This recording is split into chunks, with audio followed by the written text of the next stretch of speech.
Hello మచాస్, welcome to Rudrayams. ఈరోజు మనం simple easy pepper soya curry ఎలా చేసుకుందామో చూసేద్దామా. సింపుల్ అండ్ ఈజీ ప్రాసెస్, ఇంట్లో ఉన్న ఐటమ్స్తో కూడా మనం ఈజీగా చేసుకునొచ్చు ఇది.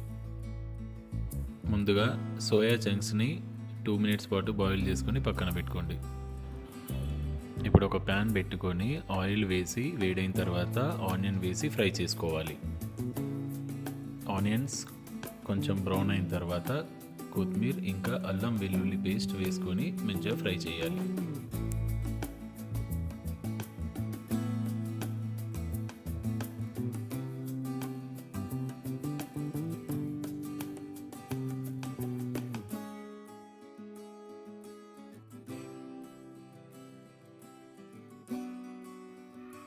ఇప్పుడు బాయిల్ చేసి పెట్టుకున్న సోయా చంక్స్ని యాడ్ చేసుకోవాలి.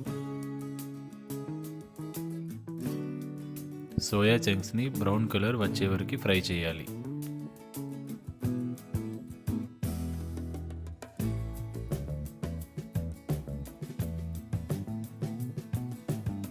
ఇలా బ్రౌన్ అయ్యాక పసుపు, కారం, ధనియాల పొడి వేసి ఫ్రై చేసుకోవాలి. ఇప్పుడు మీకు తగినంత మిరియాల పొడి, సాల్ట్ వేసుకొని ఫ్రై చేసుకోవాలి. మంచిగా ఫ్రై అయిన తర్వాత మీ కన్సిస్టెన్సీకి తగినట్టు వాటర్ యాడ్ చేసుకోవాలి. పైనుంచి గరం మసాలా, కరివేపాకు యాడ్ చేసుకోవాలి.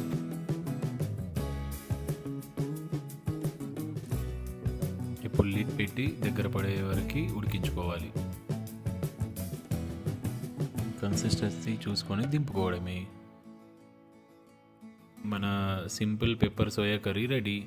రైస్లోకైనా చపాతీకైనా అల్టిమేట్ కాంబినేషన్ ఇది. మీకు రెసిపీ నచ్చినట్టయితే వీడియోని లైక్ చేసి సబ్స్క్రైబ్ చేసి మమ్మల్ని ఎంకరేజ్ చేయండి.